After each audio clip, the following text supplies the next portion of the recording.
Hello and welcome back to Down the Slope. It's not great, guys. It's not great. I was talking last week about how I could get used to winning on the weekend, and Hibs decided to not do that. But we've got a full house, so that's good news. Just before Christmas starts. So, Ewan, how are we getting on? Good, mate. Good. Yeah, not too bad. Not too bad. Came on last week full of the joy. So my Hibs, Cowboys, Liverpool were flying this weekend. The total fucking opposite. So, aye.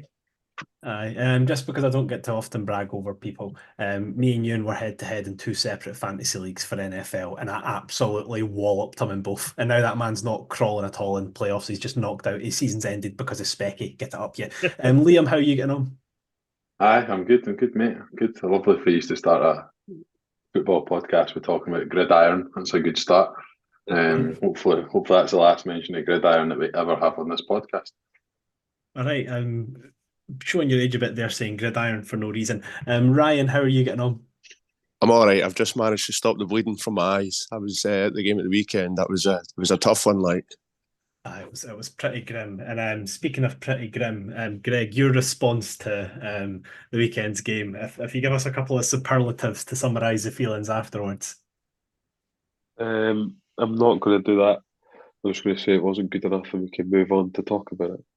Yeah, no, exactly. So, boys, and instead of diving into the game and kind of looking at it, I thought we can just use our listener questions. Some of them were listener rants, which is definitely fair following the weekend.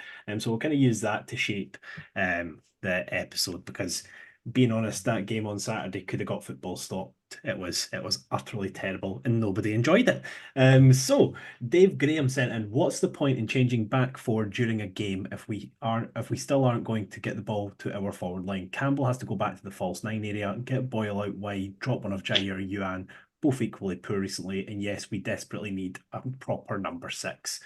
So kind of looking at the structure of the team, we've all kind of chimed in across the past few weeks saying like the system's the system. We just need to get used to it. We're gonna ideally find players in times to come to fill into the system. But with what we've got available, I think it's fair to say, especially moving forward, we're not creating enough. Greg, what particular issues in terms of structure led to us not winning at the weekend? Not getting enough out the forward players.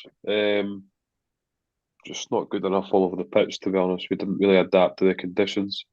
Uh, just felt like we were laboured the full game. We didn't really get into any sort of rhythm, any flow.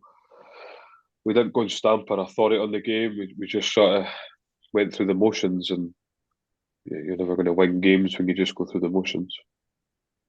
And an interesting point that you've mentioned a few times, Liam. Dave said that we desperately need a proper number six. Jeggle came in, obviously Neil was out suspended. And off the ball, I thought Jeggle done what Jeggle does, but on the ball you can kind of see what we lack when Joe Newell drops out the midfield.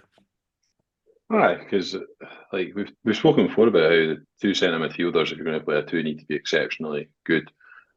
And unfortunately, in possession, what happens is the players look for Levitt. Levitt looks to space. The ball goes to Levitt, and the other centre midfielder doesn't really attempt to get into space to receive the ball. So if you're up against three centre midfielders, which you are against, I think pretty much every team in the league. I don't think there's any other team in the league that plays two centre midfielders.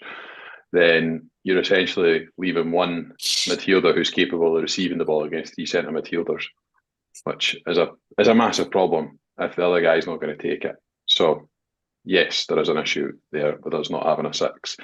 The other issue is with Dzeko is we see it when he comes onto the pitch. As a result of him being on the pitch, the two centre midfielders sit so deep that it becomes very hard to play out your own area and get the ball, advance up the pitch. And I think that's why we maybe saw Rocky Bashiri come on, because ultimately Rocky can charge 10, 15 yards up the park unopposed. Hanlon doesn't really do that anymore. So I think the two in the middle, if it's going to be two in the middle, I don't think Jegwin Levitt will be an option for us going forward. I think he'll have learnt that from the weekend. Yep, I think that's fair. You answered the question as well, changing back forward during the game. You and Ryan, when you talked to me about the wingers, we've not really had success out wide for a while. The last time I can think that we've done something out wide was when Jair kind of started the move to Dundee. Ewan, do you think we need to change the way that we're playing the game? I know obviously structure-wise we're not going to change, but is there an approach we can do differently? It's difficult, Harry, because I think the manager is pretty nailed to this way of playing. I think simply the players themselves need to be doing more. Elliot probably had one of his worst games on a Hibs top at the weekend. He just wasn't involved at all, and what he was really sloppy, as it was for everyone else. But yeah, the wide players probably. I think there's been quite a lot of criticism of Jair. He was good at Livingston. It's been one defeat and everything, all that narrative seems to have flicked again. But I would like to probably see us start with two proper strikers through the middle and have two proper wingers, and then that means that one of Boyle, Yuan, and Tavares gets dropped out, probably for Doige, obviously with the options that we have currently, and then I just think you're definitely losing something with probably your best winger being through the middle. Yeah, no, that's definitely fair. But just looking at the game as well, interesting point came in from Albert Street. He said, was it a psychological thing? Were we just running scared because it was Craig Levein, the greatest manager to win FL ever? Because to be blunt, St Johnstone have been and are pretty guff. Do you think there's a mentality thing that's potentially impacting the team at the moment? I know sometimes people say if strikers don't get a lot of action or a lot of the ball that they'll kind of like reserve into themselves and not really play to their best. Do you think a mentality thing of not getting as many shots on goal as we used to starting to impact the team, or is that a reach? You look like you can contemplate that as I asked. Oh, sorry, I thought you were asking Ryan. Sorry. Oh no, sorry, that was open to everybody. Apologies, I don't know if I said Ryan. I looked like I was contemplating it, but actually I wasn't listening. Is it a bit of a reach that the mentality starting to impact the team? Mentality wise? I don't know, mate. Like Nick Montgomery's had a lot of praise for getting a lot out of this squad that ultimately lost the first three league games of the season. The team is obviously flawed and remains flawed. I don't know if it's a mentality thing. It's probably quite easy to throw that card. I think there's been a little bit of an overreaction in general. It's a really bad game, but it is one proper stinker. I think the performance was poor, but I don't know if I'd be going questioning mentality and stuff. We've been pretty consistent over the last 6 weeks since Montgomery's really settled in. So it feels a bit of a reach to go back to your question. Yeah, fair. And then next question, what is it? John Gallagher said, pretty much why so many fans have hate for Montgomery so soon ain't his fault for inheriting a piss poor squad. If the man can turn around Jair into a player, then can't wait to see what he can do with his players. Can see what he is trying to do. Patience. Greg, I know that you are slightly aggravated at the weekend, but do you think that that's a good point, that we still do need to have patience even if we do have the odd poor result here and there? Yeah, you need to have patience, but I think he's maybe contradicted himself there by saying it's a piss poor squad, but then raving about the turnaround of Jair. To be honest, if he can turn around Jair, then anyone can put in a performance. I just think it's a little bit lazy blaming the squad. By all means, some of the squad need to be doing more, but he's literally brought someone in for the cold who wasn't even getting a sniff, who got hooked for the development team at Berwick Rangers away. So if he can turn around him, then I'm pretty sure he can turn around anyone in that squad. So to say it's a poor squad, on the whole, probably correct, but absolutely could be getting more out of them. I think individuals as well really let us down. At the weekend, you can probably carry one or two poor performances, but you can't carry that many. And Ryan, apologies, I've not come to you yet, my wonderful friend. So looking back at the game, obviously not a lot to chat about. But what in particular do you think that we can kind of pin it to why we struggled so much in Perth? There's a wide variety of reasons, but there's a couple of words that I wrote down that I think we lacked massively in the game, and that would be intensity, creativity, energy, leadership. These are all things that were obviously not there at the weekend. I think it was easy to see that we couldn't progress the ball into the midfield. We couldn't get the ball into the danger areas. Even when we brought Christian Doige on, we couldn't put a diagonal ball into his head. I mean, we just really struggled in every department. But I don't think we got what we deserved, because we deserved an absolute humping. We deserved far worse than 1-0. That's how poor we were. We were so off it. And it is as poor a performance we've seen from a team that Montgomery's had, but we've got no right to turn up and win a game of football. You know, you have to earn it, you have to work hard for it. And as Greg always barks on about, do the fundamentals. And we didn't do any of them. We didn't work hard. We lost a lot of our individual battles. We were poor in the air, defensively. It was just one of those days where everybody was off it. Probably except David Marshall again, to be honest. Yeah, so the saves that he made in the second half was up the far end, so it was quite hard to see, but you knew that they were big saves just based off the reaction of the home fans. Yeah, no, absolutely. And then a couple points coming in from YouTube. Alan Anderson said, "All right, lads, first of all, really like Monty, great guy, and think he's a fantastic manager, but come on, a manager is surely judged on how he can change a game. He isn't, and that's highly frustrating. Far too much in our own half. I don't think that it will be great for him if we get pumped the next couple of games, as you know how toxic Easter Road can be." I think he's got a good point. I think if we lose the next 3 games and go into the break on a bad slump, I reckon by the Motherwell game, it'll be a pretty angry Easter Road, because that's typically how Hibs fans tend to flip home managers quite quickly. But that's ironically the time that you can actually start kind of bringing in a body or two that can sort of fill in the mold of what he wants the Hibs team to properly be. Speaking of which, Liam has tasked us with a little bit of scouting on our own end. So opening the floor to you guys, looking to January, obviously things are feeling a bit glum. We had a really bad performance at the weekend, but we'll hopefully get a body or two. And I think there's still the Aston Villa money that we didn't spend from after we played them. Obviously, Melkerson's got sold. That's bringing more money in. So we can be a bit cheeky and a bit ambitious with the players that we're hunting down here. So we've kind of cast our net far and wide. I don't know if it's went far and wide or if it's just went down to Dundee. But speaking of which, Ewan, I'm going to throw to you, because Ewan's revealed the player that he's going to say Hibs should be looking at. Well, my net has went up as far as Dundee, Harry. It's up for all of us.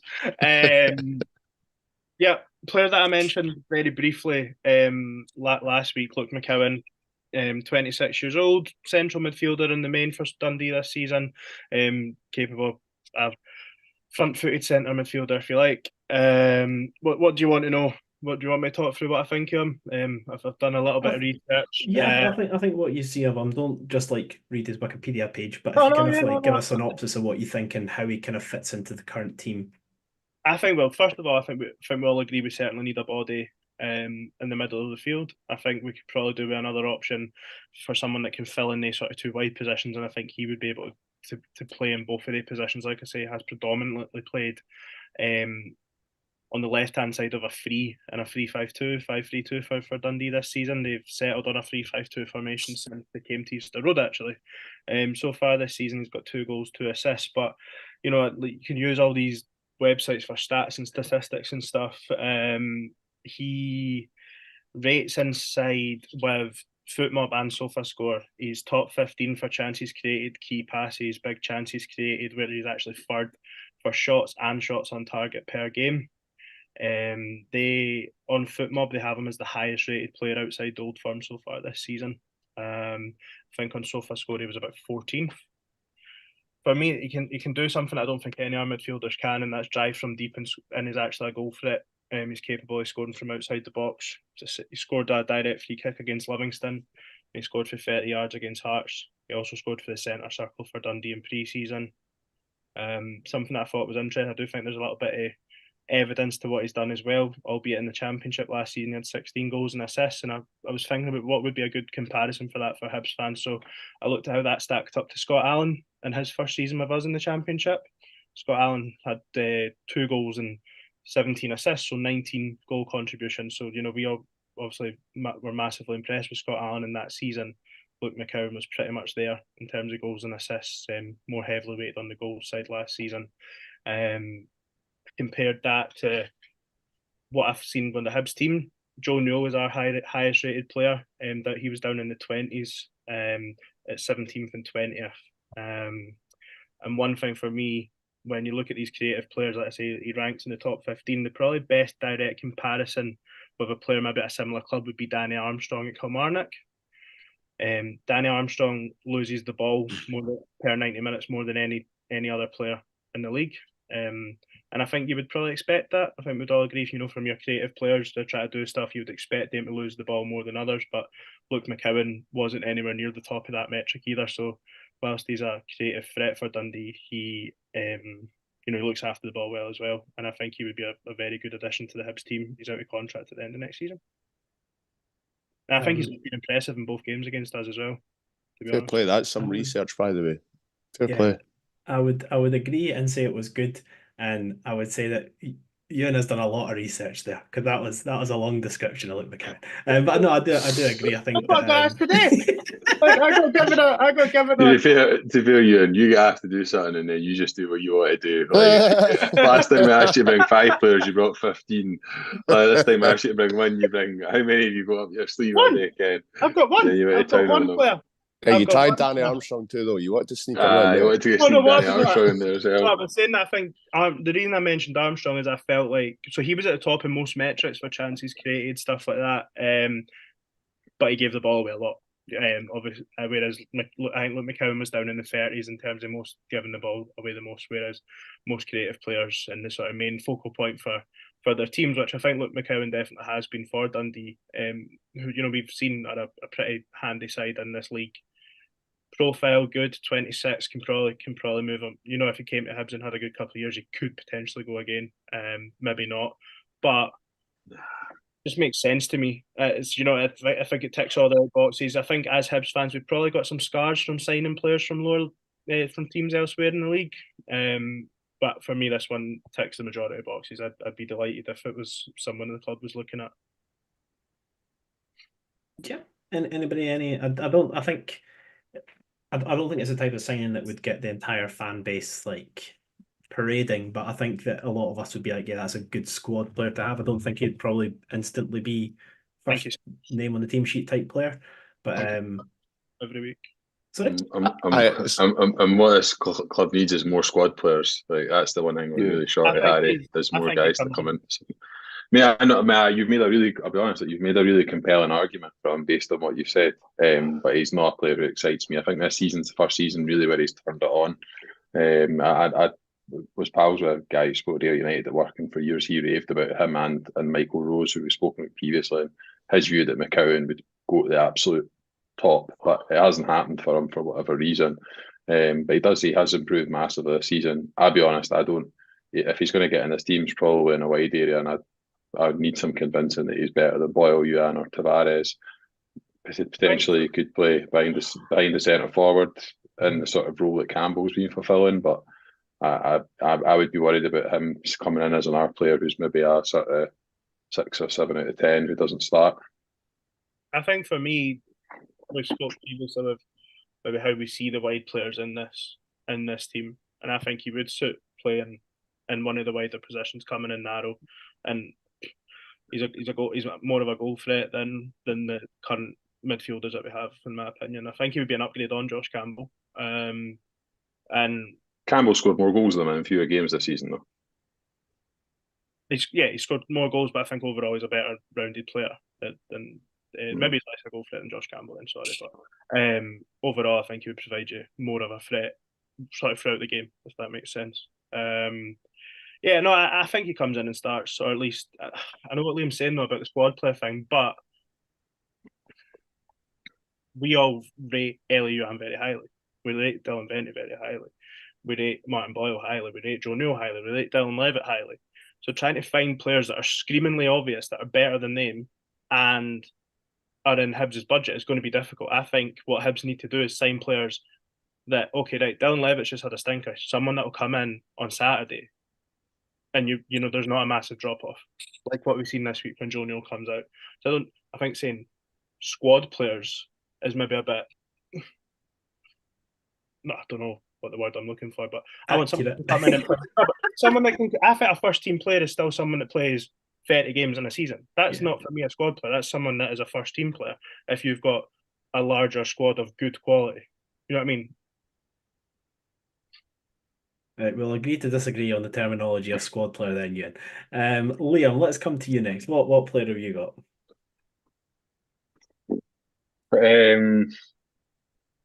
I do ken, mate. Um, I'm just going to go with my one this morning. He signed a new contract for his club this morning, but I like this shout, so I'm just going to go with it. We need to sign centre halves, and we need to sign them quickly because we've got a 20-year-old who could be recalled through the month of January potentially. We've got Paul Hanlon, who most people want to put out to pasture. We've got Rocky Bashiri, who's been inconsistent, and we've got Riley Harbottle, who can't get anywhere near the starting 11. So I think we need to improve in that area. The player I'm going to suggest is Joe Redmond at St Pat's Athletic. Come off an okay season, I think it's fair to say. Got to a cup final. Probably has been the standout player for them over the course of this season. A defender who probably first and foremost wins his duels. He ranks highly in blocks, interceptions, duels won, including the aerial duels. His passing accuracy for a centre half, a lot of it is very kind of, I would imagine, sort of short passes, but again, passing accuracy is strong. He's one of the strongest centre halves in the league. He's 24 soon, so in terms of that age profile, still getting him at a good age. Has played a fair amount of football, albeit maybe not as much football as some for his age. But I think he's a realistic player that we can go in and get, and I think he's a player that we can sign and develop for the future. Major drawback, he is right-footed, so it's another right-sided centre-half, and we need left-sided centre-halves. I'll be honest, I spent about an hour today looking for left-sided centre-halves, and my search returned nothing. So I now have a newfound respect for people at the club who have not found a left-sided centre-half to sign for Hibs for the last however many years. So another right-footer in the building. I've got loads of other suggestions for other positions, but the reason I prioritised him is I think that's, other than number 6, I think that's probably the most important position. Liam, two questions, and I'm trying to think of a player that's maybe come from Scotland from that league and done well. So, how would you think he would compare to like Liam Scales when he maybe first came over? Like, do you think he would be capable of coming in and playing at this level? And also, the new contract surely for a, not to be disrespectful, League of Ireland club, surely wouldn't they drive the price up that much that Hibs could? No, I suspect there'll be a release clause in there because I think he's a player who has the potential to move on. I think they'll recognise that. They're probably just protecting their asset. His contract was due up at the end of season coming, which will be the driver for doing that. He was at Birmingham City as a youngster. He didn't play for the first team there, but spent quite a lot of time at Birmingham City as a kid. And has come through. Has obviously been pretty well schooled in football. I know he had a couple of bad loan spells in the League of Ireland, but I do think he's a player who it's difficult to compare him with players. So Conor McCarthy came and went to St Mirren from that league, and I think we maybe on this podcast said that Hibs should sign Conor McCarthy a couple of years ago. I think a lot of people would be very happy with that sign. I think he's ended up out in Spain. So you know, there's comparable things. I think the thing is you can't really compare him with Liam Scales because Liam Scales ultimately went straight to Celtic, and if I'm being honest, the expectation of a player going to Celtic versus the expectation of going to Hibs is two very different things.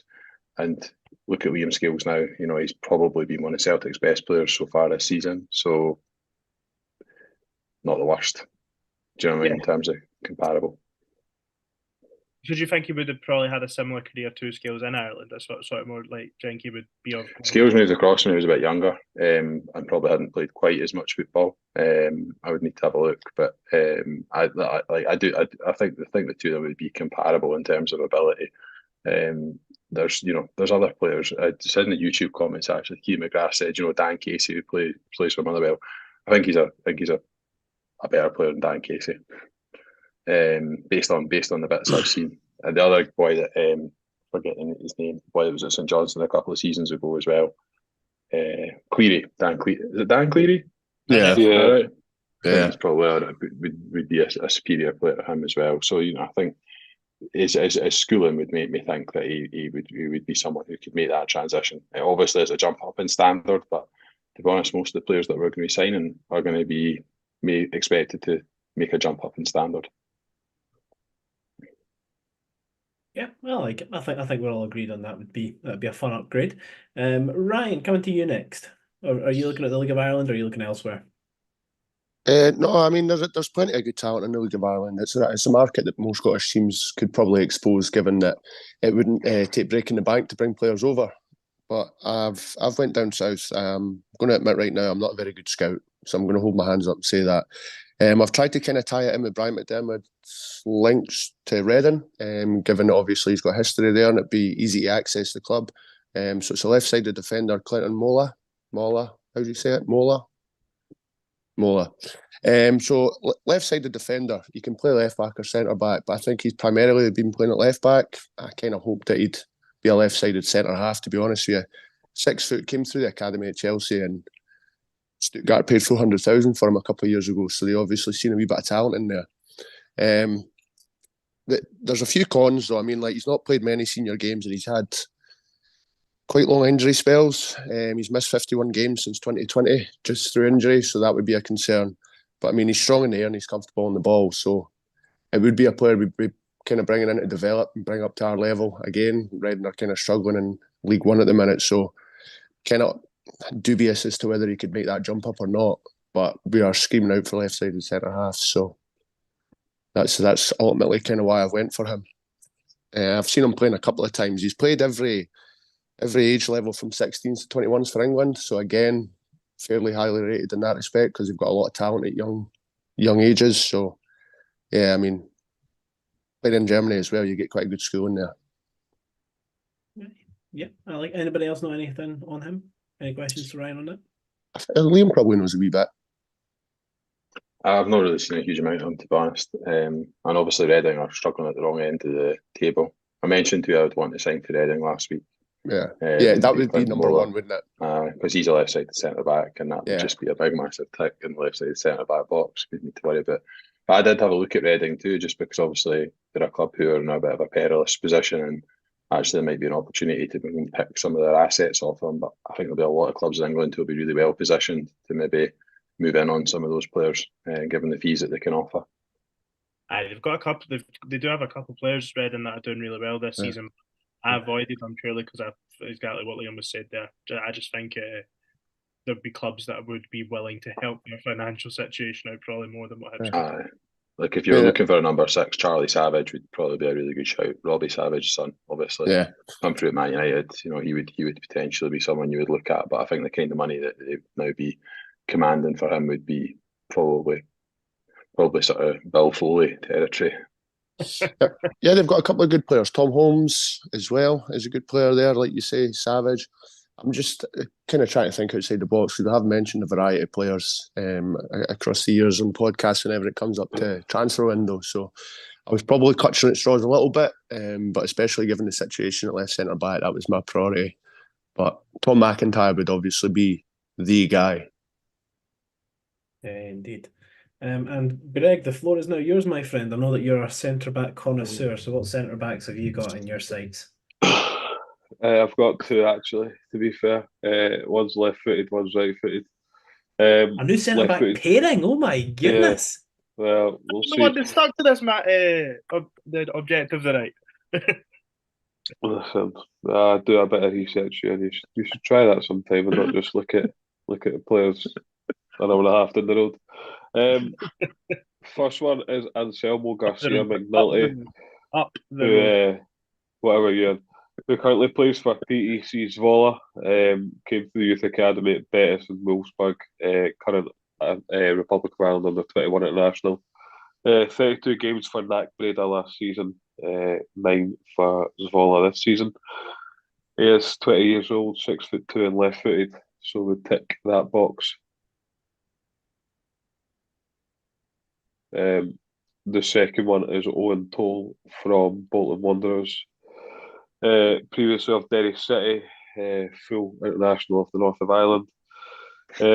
Won the EFL trophy with Bolton last season, so he's done things in the game. He moved over 35 games for Bolton this season, 5 goals, which matches his goal tally for Derry in 140 games. So clearly a bit of a threat in the opposition box as well. He's 24, 6'3" and right-footed. So there's your new centre-half pairing. Kind of opening it to pod. In terms of the ones I was going to suggest, guys, I've done some research into a boy and I thought he sounded absolute gravy. And then it turned out he'd had knee surgery at the start of the year, so he's out for the rest of the season. So I was all buzzing to give us a left-sided centre back who is captain Bolton and has been capped at like under 21 level for Scotland. And then it so happened that I don't think he can currently walk because of injuries. A Been certain replaced by George Greg Johnston. Pardon? Being replaced by Greg's boy for Bolton. Yeah, exactly. So yeah, that's the extent of my, because it was literally a good like 15 minutes of like reading articles on how he was so gravy, and then it turned out that yeah, he doesn't have a knee, which is fantastic. So we're not going to sign him hopefully this to play from after January. But kind of looking at the boys that you guys have all suggested, is there would any of you change your mind on who you would kind of prioritize out of the 4, 5, 6 names that we've heard here? I find it interesting that probably in the last month our issue's actually been scoring goals, and we've all went for. Other than myself, we've went defensive. You know, like, and I'm not slagging anyone off. I think that probably still shows where, despite results, we probably still feel that we're not operating off the most stable base.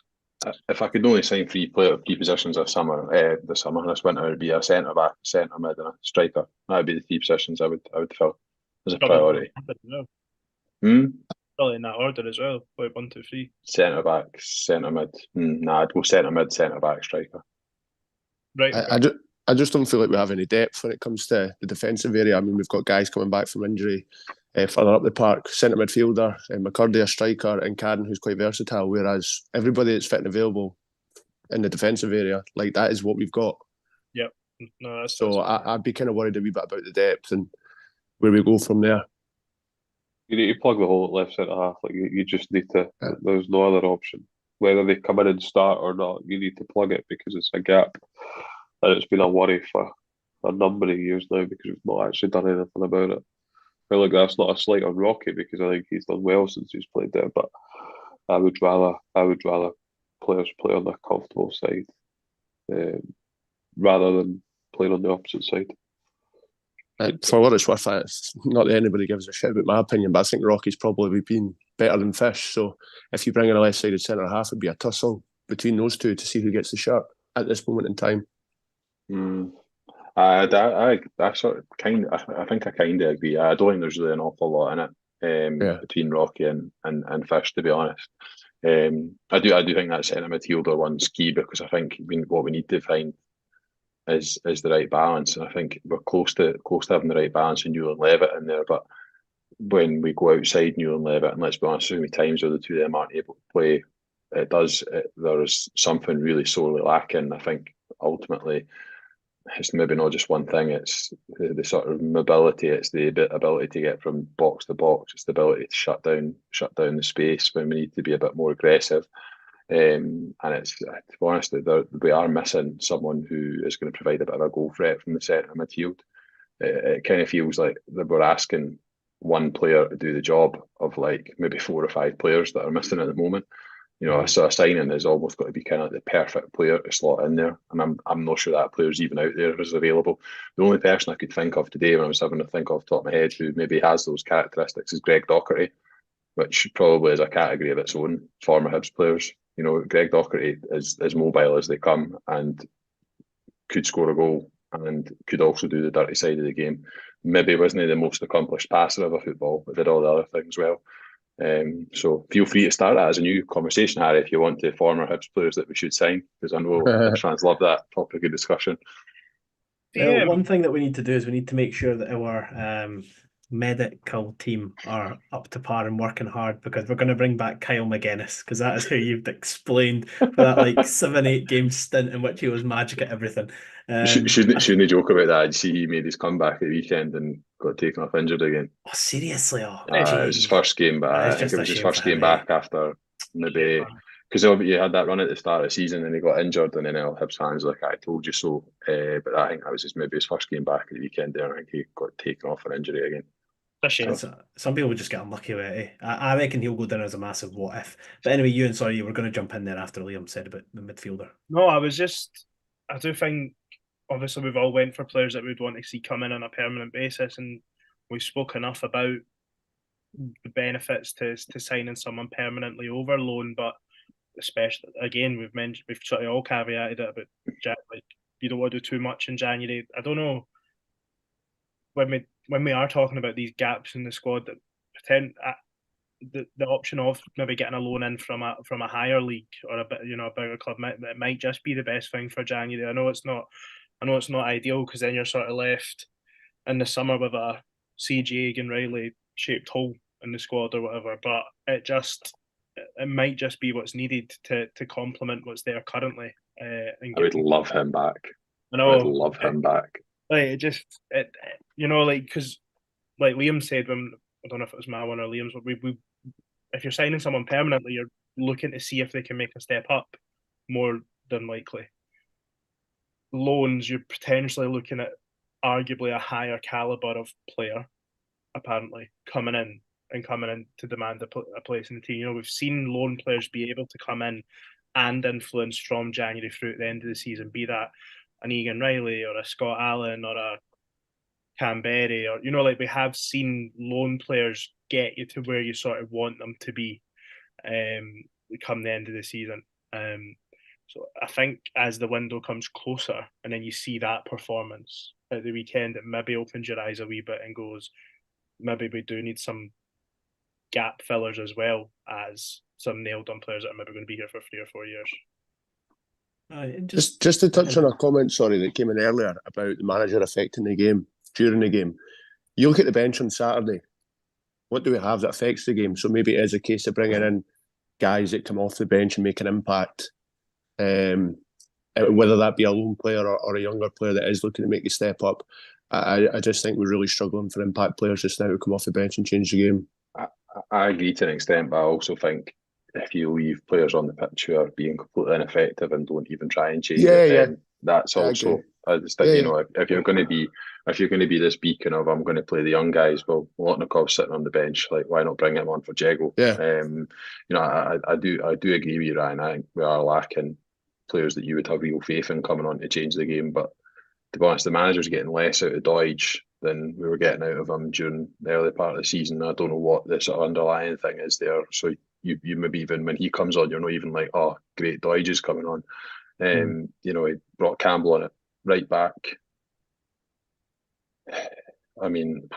There's absolutely balance. I don't even know where to begin with that substitution, and then the player's contribution when he came on. You mean the corner kick from the halfway line? Some of we've no touched on the weekend on Greg, close your ears. The pitch was an absolute abomination. I know it often is when you go up there, but it really stifled our way of playing football. Even still, there's no excuse for some of the passes, and the one that Hanlon had as well at the beginning of the game, and then the one that he had where he left it short to Tavares. Oh my fucking word! Like, you're right. Bad. You're right, Liam. There is balance to it. There is absolutely balance to it. I'm saying there's nobody to come off the bench, but at the same time, there's still effective changes that you can make during the game, regardless of what you think the player's capable of. So, there's on you go, Ian.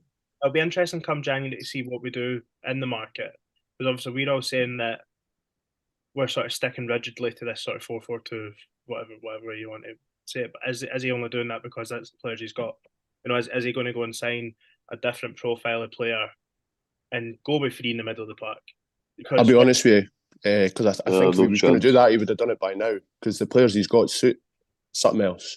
So I think this is rigid. I think we should play in a 4-3-3, to be honest. I think the players he's got so set up to play a 4-3-3, but I don't think that's the way he wants to play. But then if you're playing folk like Campbell right back, you have absolutely no chance of winning anything, really. It's not his position. He's not good enough there. It's not going to happen. But you need to adapt to the conditions. You need to adapt to how the opposition are playing. You don't just set up and play the one way the full game there. You need to adapt in certain aspects and areas of the game. We just don't do enough of that. Bring back 3-5-2. That's what I say, Greg. How much do you think we miss Adam Lafondra kind of linking everything in that gap between midfield and forwards? We've kind of dropped off since he's been missing, haven't we? Not dropped off, but attacking creativity. We've kind of missed out on those kind of passes that nobody else can see, and the vision that he's got. His experience is so valuable in there. Like, it's so valuable. He picks up pockets of space, and look, he's shown the fans already what he can do. So we absolutely miss him. Mhm. But I think we need someone else maybe alongside Vente that's maybe possibly a bit more, not a target man, but can But put like a himself focal about a point, though, bit eh? more. Yeah. You could change it up a bit. You could maybe go direct a bit more. Maybe someone, I don't know, like Johnson, Clark Harris at Peterborough. I don't know, someone that's it's just a bit different though. Do you know what I mean? Just someone that You know what, gives you a Greg? bit something It's else. it's funny you say that. I was thinking about this earlier. Whilst I quite like the front four being quite fluid and things like that, I'd quite like one of the strikers at least to be the focal point and central at all times, and the other three can interchange around that, play off them, link the play between who's moving and who's not moving, and then almost like a poacher, like be on the end of things. So you can still have three being fluid and rotate, but have one kind of central focal point in that team. Fenty's capable of it. So I don't know He's if not a that's poacher though. No no, chance no. He's a poacher. So No, you maybe he's need a someone rounded like that. player, yeah. But Yeah. I mean, maybe that's the evolution of his tactic is that's what we go on to next if we bring in somebody that's capable of that. Pretty much, it's pick I and don't try. think so though. No, I know. It's dreaming. I think he's looking at that boy for Australia because he's got pace to possibly get behind, more pace up front for us. I don't think he'll be looking at a sort of focal point striker that can maybe drop in and link it. But yeah, In reality, though, how often do we get in behind, given that a lot of teams in this league will sit deep without the ball? You know, how often is that actually going to happen? We don't see it an awful lot. you Even more the you players more that need can't runners. get You more behind. need runners. Even if players that can't get behind, then they start up front. So Yeah. the What it players does that are doesn't capable of really getting behind are playing on the wing at the minute. So I don't think that's really the tactic. A name right, and it's probably a wee bit of reach, but someone to another North of Ireland international, Dion Charles at Bolton, Yeah. a centre forward who is just basically a workhorse who can score a few goals. That's the sort of profile a player you're not going to get any money back because he's 28 years of age. It's an investment, but he's probably just too much money for us to go and get him. The more I talk about it, the more I want it to happen. I don't He think he was linked to Hibs before he went to Bolton. A couple of seasons ago. When is that when he was at Accrington? Accrington. Maybe Who are a they? great signing though, but then he wouldn't have been here by now. I think if he'd had the goal scoring return, but I'm actually really excited for Harry McCurdy's return. Speaking of that, just a couple of YouTube comments. Kian McGrath, what a boy, said recalling Noan Kenna an option in terms of Liam's number 6 fix. Greg instantly shakes the head. Why so? No, just not good enough. Fair enough. Is anybody else out on loan at the moment? Could you and Henderson be a squad option? No. No. Got No. that anyway, haven't they? Pardon? Yeah, That team have already got an agreed option as well, so I don't think we'll be terminating that. I think we'll be hoping that they take up the option. Well, we'll file that under terrible questions Harry has asked. And then someone said Kukarev. I don't know how. Max Kucheravi that plays for St Johnstone. It's hard no for me. I don't think he's done enough really in his career so far to be linked with a club like Hibs. He'd put himself about on Saturday. He was busy, but I think he probably lacks the quality to play for Hibs at the minute. Right, and boys, you can join me here in telling off Key. And he said it was very surprising that no loan signings were made in the August window despite the obvious squad depth. I genuinely take Sylvester Jasper and Matthew Hoppe at this stage for an option. Well, I bloody wouldn't. They were bloody not signed for a reason. Matthew Hoppe back. Did you see quite a few of the tweets reply when we put up most underrated player last week? There's quite a few Sylvester Jasper replies for underrated player. Motherwell tack. Absolute show pony, man. yeah, he was a bit of a show pony, to be honest. Jeez, He's got a bit of the Melkersonitis about him. He had one good game away to Motherwell and then everybody loved him. I fell into the Melkersonitis for Melkerson, but I'm not falling for it for Jasper. But yeah, just before we move on, obviously we didn't really touch on the game because there wasn't much to talk about. But is there any anger you guys have pent up over the last few days that you want to get out the system? Kind of leave it in the abyss here, and then we can move on, or we'll happy to just forget about that and pretend it didn't exist. There's one very embarrassing stat, right? That is the lowest XG recorded in the league all season. That's horrific. It was 0.14. We had 2 shots, and it tells you how ridiculous it was we were ever going to score from those 2 shots. It's such a low XG. Were we not even 0.5 better than that? Sorry, Liam. Were we only 0.5 better, 0.05 better than that at Livy, I know. That just shows you, like, initially we were kind of getting those quality chances, what we were scoring from. It shows you now, like, we're not even creating chances. It's pop shots from the edge of the box. There's definitely been an adjustment since after the Rangers game where we've gone a wee bit more conservative, and I think some of the players have maybe been, their sort of attacking sort of instincts have been curtailed a wee bit. But I never really thought that would impact us in games like St Johnstone and Livingston away, to be honest. Like, surely you put the handbrake on against Celtic and Rangers, but why would you put the handbrake on against St Johnstone and Livingston? I find it really hard to understand. We didn't create a chance, really. It was the Tavares one was probably 0.13 of that 0.14, which was a knockdown for Fish, if I remember rightly. Yeah. Which I actually thought was quite a good chance, in all honesty. I do think I had, sounds like sour grapes in that, but I do think we probably should have had a penalty at the end of the game. I do think that's handball for Chris Kane. I just think that if there are games in the league where penalties for handballs for very similar offences, I can give it. Can't disagree. Cannot disagree. Listen, it's all very well having 60% of the ball, but when the majority of that's in your own half, you're never going to create. There was no progression until Rocky came on and started driving. Why does it take him to come on and do that? For 11 players in the park to start off with, have a bit of initiative. We do miss Joe Newell, but it's a sad indictment of I think the way that we went about our business on Saturday. We're much better than what we showed on Saturday. Saturday was an abomination and was, quite frankly, utterly pathetic for the 90 minutes. But there's experienced players there that should be taking the initiative, taking the game by the scruff of the neck and doing a lot more. Jimmy Jeggo wants a new contract, though. Got to improve it then. Martin Boyle's one of the most experienced players in the team, probably highest paid. Go and show what you're about. Ellie, you have highlight reels on Instagram.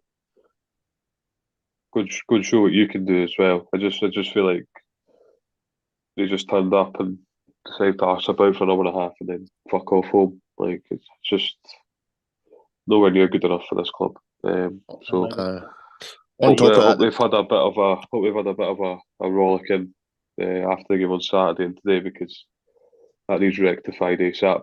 And we can't be going up to Ross County and proving Derek Adams. Derek Adams, right? So we need to do more. I was really, really disappointed with the body language of some of the players as well. Do you know, it shouldn't have pissed me off this much, but when Levitt got substituted off, he walked off slowly. Get the fuck off the pitch, man. We're 1-0 down with like 15 minutes to go. Show a bit of fucking brain cell, man. You know what I mean? Mate, Levitt was awful at the weekend, and it's not just the goal. I actually don't think he was that bad. See, the first 20 minutes, he did get a lot of the ball, and he was good with it, and he was progressing it. And then I don't know what happened. I actually thought he was all right, apart from the concession of the goal, which is obviously a huge error. But apart from that, I don't think he's done a huge amount wrong. We can't stop doing what we're doing. Either. I think when he was very much the player that the play was trying to go through, and when you do as little as we do, I think he does have to shoulder some of that. Probably, I thought. See, just the goal though, like, and I think that's what the mistakes on Levitt, but the manager's obviously an instruction there. So we've lost Joe Newell. Can you, and Dylan Levitt's not Joe Newell, but can you try and ask one of the midfielders to even try and do what Joe Newell does? Because they both sat so deep. And that's the first time we've seen the centre midfielder come off and take the ball directly for the goal kick. You know, like, even that was different from what we've seen in weeks gone by. You know, it was going wider, it was going to the centre backs, going back to the goalkeeper, and going. Levitt, where he takes the ball from there, we've not seen that once. And I don't think it. And it just, the whole thing was just really strange. And like, yeah, you lose Joe Newell, and that's a massive piece, but both centre midfielders played so deep.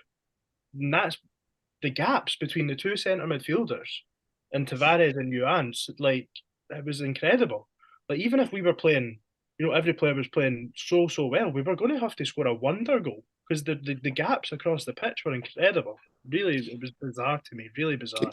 Can I just say about that instruction for Levitt to come and get the ball? That is a massive error on the manager's part. He does have to shoulder that, because instantly you lose a receiver from the goal kick. You give them an extra man to overload on the press. So how are you going to get out from there? How are you going to play it when you're a man light, effectively? I don't know. I don't mind it as long as the two centre halves push wider and then the fullbacks push up. It doesn't make a difference. The problem with that is he obviously doesn't trust the centre halves in the ball to play it in the first place. Well, so he's never going to play because they've done it all season. So Greg, that for me, how can he not trust them? So why did he push the centre? You push the centre halves out wide, and then you push the fullbacks further up. Because I tell you what, at no point during that game are you actually going to play a passing game there. So why not just go that little bit longer, push the fullbacks up, and try and get him behind there? But instead, what we've done is we've dropped him in. Everyone's still stayed so tight. There's no width about us. I don't know what pass he's trying to pick, but then we've lost it. So push the centre halves out wide, push the fullbacks up, and try and find them. He's got the ability to find fullbacks, so push them up and try and get him behind that way, because you're not playing football on that pitch. But you need to be clever. I get that he wants to stick to his principles, as whatever, but you need to adapt to the situation and the conditions at hand. You need to be doing more. You need to be a lot show football IQ, as Lee Johnson would say, but you need to do it, because you're not going to be able to pass out for the back on that. It's very, very difficult. So push everyone up that little bit higher and try and find the channels in behind. So I was right. The instruction was a mistake then. Well, it was a mistake, but at the same time, if he drops in and finds somebody, then it works. So, aye, but I'm not meaning him as an individual. The whole, as you say, the centre halves didn't split wide enough. We didn't get that lateral movement. We didn't have any depth. That still comes down to the manager, though, because they are. That's what I'm saying. Okay, guys, we had a big clanger. They scored, we lost. Not good. All right, let's get on the foot soldier who sent in a tweet to us saying, "Get Ian Murray and Monty not got a Scooby. Jair and Yuan should never be on the same pitch at the same time. Boyle's a winger. Stop passing backwards. Sack David Frey." I'm assuming he means David Gray, but I just like the idea of just sacking someone random that's not associated to Hibs. So. Foot soldier, you were angry, and good on you for being angry, but I don't think that Ian Murray is the answer to our problems. Why are we to sack the manager already? Well, in theory, he didn't actually say to sack the manager. He said to sack David Frey. I'm not sure who that is, but he should be sacked. He wants Ian Murray in, who's ultimately achieved nothing yet. Yeah. Okay. Just to clarify that. It's just, do you know what, right? I said it last week, Jack Ross vibes. I think this is the way it's going to be. We're trying to keep the ball. We're trying to dominate games. Sometimes it's not going to work. You're going to have stinkers. Sometimes you're going to win tight games. Sometimes you're going to lose them. And I think when generally you're not playing good football, they bad results hurt and sting more. And it feels like the end of the world, when you're not playing great football in the games even that you've won. So absolutely, of course you're not sacking Montgomery. He's not even close. It's just not even a conversation. But I can see it. I think he strikes me as a similar manager to Jack Ross that just talks a different game in the press a little bit, to be honest. Yeah. And anyway, let's look ahead. I think the way I dealt with Celtic Park was pretending it didn't exist, and as of when we beat Ross County, I'm going to pretend that St Johnstone away didn't exist. So speaking of that Ross County game, assuming that we've got a fully fit team, obviously we've got Joe Newell back in there. What other changes are we expecting? Would any of you guys drop Levitt? I think I'm kind of on side of Liam here. I think that Levitt it wasn't his best game by any stretch, but I think aside from the mistake, he just became a bit of a scapegoat because he's not called Joe Newell. I think if Joe Newell was at the club, it wasn't at the club, I don't think fans would have had the same reaction about Levitt making as bad a game as he had. I just think it's hyperbole because people like to have someone to bat a stick at, and for some reason, Jegel's no longer that person. It's now Levitt. I've seen he's been a lot of heat, Dylan Levitt. But I think ultimately the question would be who you taking out. Who you bringing in from if you're taking them out? And the answer would be Jego. So I think we all know what everyone on this podcast would respond to that with. So I think it will have to be Newell and Levitt in centre of the park. I think they've played well together more often than not, and I would expect that they can do that away at Dungwall. No reason why they can't do that, because they've played far tougher games this season and showed up pretty well. So I think it has to be them. I think the other change I'd probably make, I'd bring either Campbell or Dodge. Probably if I was pushed, I would say Campbell and play him up with Venti to give Venti a bit of support in the forward areas. You know what I do as well? I want Boyle to be a bit more strictly on the wing this game. I think most games he's been drifting. Like, I know it's kind of a rotational thing, we've covered it, but I think Boyle's always at his best when he constantly has a shot at running one-on-one against a defender, and I don't think he really has that opportunity at the moment. I think Greg's right in saying he's not been near his best. I know he scored against Livingston away, but I think before Boyle left, he was this dynamic player that was creating and like scoring like 2 to 4 great chances a game, and we're just not seeing that side of him. And personally, I just think it's because he likes having mismatches on the wing, and most fullbacks can't really handle a player that's good at dribbling directly at them. I can't think off the top of my head who's the left back for Ross County. Anybody? Ben Purrington, maybe. Might be that boy, but I don't think he can match up to Martin Boyle. So I reckon we get Martin Boyle on the wing and keep him there. But yeah, any other changes? Miller had a really stinking game. I know he went off at halftime because he was supposedly being sick, but that was turgid. That was not nice. Does he You know definitely what? start? See if he was going to drop players after mistakes, and he would have dropped Marshall this season. He would have dropped Fish and Rock 8 points. So he's not going to drop players because they make a mistake. Levitt and Newell are the midfield pairing, as they should. They complement each other very well. Probably a fear between Levitt and Jago. They don't really complement each other in any way. But yeah, I would stick with everything, but take Jago out and put Joe Newell in. And Ryan, is it fair to say it's an absolute nightmare how about 3 weeks ago the only discussion on team sheet we had was what goalkeeper we're going to start, and now the discussion feels like it's flipped, and it's like, what outfield players do we have to stick on? Marshall's definitely starting in goals. I think your back four probably still picks itself. Rocky and Fish in the centre, Obita and Miller, and then your midfield pairing is your midfield pairing. It's your best combination, the most balanced pairing. I think when you play midfield too, you have to tick a lot of boxes between the two players.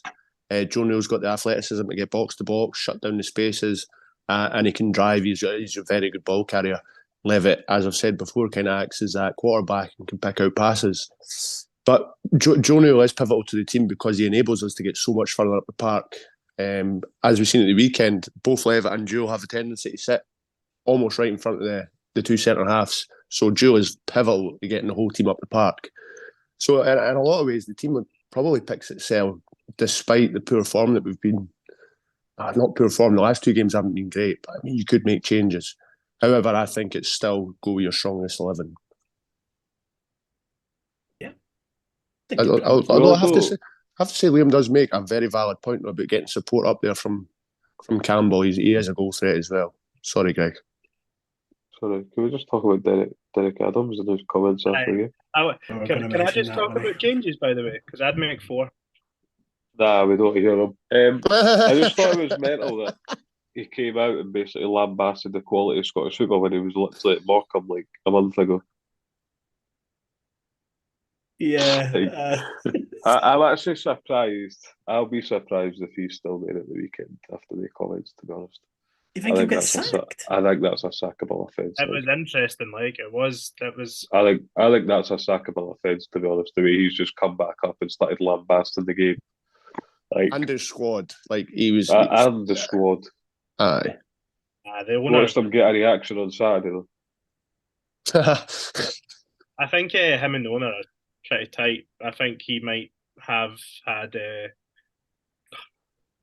I think he's said that, knowing that the confidence is there for him, and what's his name? Is it McGregor? He's bankrolled. Roy McGregor. He's bankrolled many huge January transfer windows in terms of players in and out for Ross County, and I would expect the same's going to come again. Can we just, for a minute, talk about how he's managed to replace Michael Beale as the least likeable person in Scottish football as well?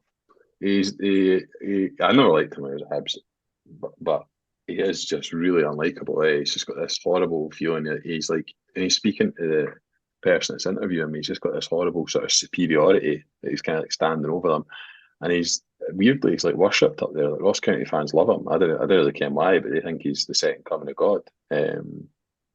Not for me. I would love to beat them on Saturday. Mainly, I don't really give a fuck about Ross County, to be honest. But like, I would just because of him. I really didn't like the guy. And do you know what? I think we will. To be honest, I think we'll see a response.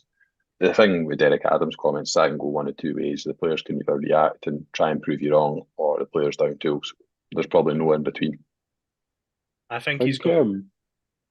Like I say, I think he's got the backing of the board, but that doesn't mean he's got the backing of the players. It could be picturesque stuff what he done at Hibs. You know, he's still got to get, if he wants all these players out, he's still got to get them out. You know what I mean? He's not like he's come out and said this just after getting his own players in and saying it'll take time, but the standard's been so bad. Like it was crazy.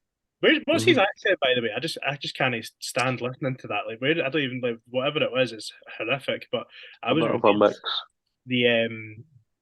I don't know if any of you listen to like the Sports Sound Daily podcast or whatever, and I think the Terrace had a Ross County fan on. Like every sort of Ross County contributor they had was, as soon as it was Adams was coming back, they were all ecstatic, and they were all talking about how the mainstream in Scotland and the Central Belt Scottish football environment have never accepted them. So like I think they're getting maybe a sort of siege mentality, and he's like the leader of that, and maybe has been in the past. But it was crazy. I actually when I've seen the headline, I just assumed he was talking about referees, like because that's what it always is, the standard of officiating. But then he was talking about the actual game. It was crazy, absolutely crazy. I think it's just an odd thing to say after being the home of Dundee. Like really, really odd. So if the standard's bad, then what does that say about the teams that are getting beat? Just I actually seen a player on Twitter who played under him, called him an absolute bellend. And that seems. I think it was Sean Higgins. Sean Higgins. That seems very, very fitting. I've seen quite a few players come out and say things. It does seem like he's got a huge chip on his shoulder, and I don't really know why. What was it, Morecambe for like 5 years or something? You're getting him relegated. Morecambe, like, please do me a favour, Morecambe. Like, I'm pretty sure most teams in this league would beat Morecambe fairly comfortably. You can clip that for next time a Scottish team does play Morecambe and scalps them. Our resident stat expert would tell you as well that the stats didn't back up what he was saying. I think statistically speaking, Dundee were a far superior team at the weekend, and he was insistent that Ross County were the better team. So sometimes managers just say things in the best to pull the wool over people's eyes, and I think that's an example of him doing that, especially when he's talking about quality in the squad. I really want to go and win just because our record up there is not good. And we need at some point to set that straight, really. I know we won up there in one of the games last season early on, didn't we? But obviously lost that game where Marshall was bundled into the net. So let's go and set the record straight up there, I think. And hilarious that he said Tony Docherty should agree with what he was saying as well. Like, I found that a bit disrespectful, speaking for somebody else. Pretty sure Tony Docherty's got his own opinions on the game, and probably you, Derek Adams, to be fair. And just before we come on to predictions, Ewan, give us your 4 changes. Whittaker, Newell, Campbell, Dodge, Miller, Jago, Boyle, and what are you doing? You say what? Come on, play it off, or you didn't do it. What? You yearning for Lee Johnson. He's got the tombola out with the selection. He's got to change the system. He's got 5 changes to the team.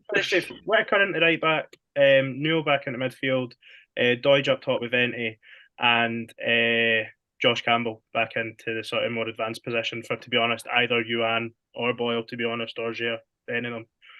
Still don't know who the other 3 changes are, though, but thanks for that, Ewan. We can't just start playing with 14, 15 players.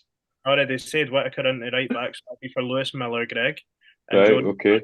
Sure, not Josh Campbell now. And no, then Josh Campbell into the final third and Dodge up top. It's pretty straightforward stuff. Who's Josh Campbell coming in for? One of them. I just said either Boyle or Yuan. I didn't care. You also said Jello, so you've got 2 coming in, but possibly 3 dropping out. two coming in and 2 of the 3 dropping out. It really, any of them, Okay. doesn't matter. Okay. They were all shocking. Clear as mud, mate. 10 out of 10. Well, you saying that he doesn't drop players for form is, I don't know if you must have short-term memory, because he dropped Joanne after Oh. a stinker and he dropped Rocky after a stinker. So, Okay. like, I said over the piece, he doesn't really drop players for mistakes, but you can make up what you want. Yeah, that's okay. I'm not making up. It's pretty clear. Good. Miller as well. So. Well, guys, that was a nice half a time talking about Ewan's changes. It could be 7 changes or it could be 3. You make up your mind. Ewan thinks it's 4. No, I'm joking, mate. I'm joking. But yeah, so score predictions for the weekend. Ryan, what are you thinking? 2-1 Hibs. 2-1 Hibs. Good stuff. We're conceding all that worries me. Ewan, what's your thoughts? We know Ross County. Wonderful news. Greg, what are you saying? 3-0 Hibs. 3-0 Hibs. The cabbage are rampant. Liam? 2-0 Hibs. 2-0 Hibs. We love it. Do you want to change yours, Ewan, or are you sticking to 2-0? Wait, that's genuinely how I see the game. Are you back to your earlier season? We're going to get relegated. We're going to. No, again. Lost one game. Lost one game. Again. I just don't Lost see. one game. I don't. I don't know why. I've got a horrible feeling. I don't know. I don't see it. I really don't. We're talking about the Kelly game was poor, the Livy game was poor, the Celtic game was poor, the St Johnstone game was poor. I've not seen any, and if anything, it's actually probably been a downward trend in the games, and I just don't see. Isn't it mental though, like how your perspective has changed after losing one game? When you think about it, like now you're referencing all the other previous games as being poor, even ones that we won. Whereas, like, if we just won that game at the weekend, you wouldn't be talking about the Livy game being poor. In fact, your sentiment last week was Livy game is nowhere near as bad as people made out. So one defeat, one defeat has kind of really changed your perspective on things. I think that is in itself a representation of the fan base, because actually the fan base seemed to have really turned quite quickly after just one defeat. We've won 4 out of the last 6, I think. What I said last week was that the Livy game wasn't as poor as the Kelly game. And I was pretty clear with what I said after the Kelly game. I thought it was a really bad game of football. Like, it was still a poor game overall, but I think Hibs deserved to win at Livingston. But it was a poor game of football. I don't think the performances in the last 4 league games ultimately have been good enough. Celtic Park's obviously it's sort of own kettle of fish because you can't really go and expect. But I don't see the trend, and that's probably why I'm looking at making 4 changes to freshen it up a little bit, take some players out that ultimately probably haven't been hitting the heights that maybe they were even just a month ago, and just freshen it up a little bit. But I mean, you're right. Like, we have won 4 of the last 6, but then if you lose at the weekend, you go into the derby and nobody's saying you've won 47. Everyone's saying you've lost 3 or 4. I know, but it's crazy.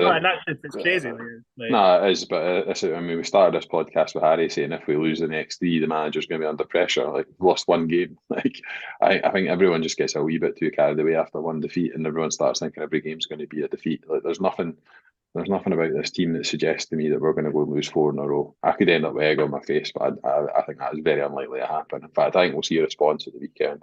And I actually think we'll get 6 points as a minimum out of the next 3 games. That's my prediction. We've beaten Kelly. We've beaten Kelly, who've beaten both Old Firm teams this season, and all of us. It wasn't a good win though.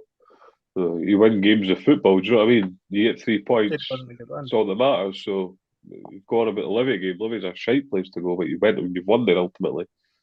We didn't manage to do that on the weekend, but do you know what I mean? We picked up points against teams that are winning. So I don't mind it. Like, it's really mental. Relegated again.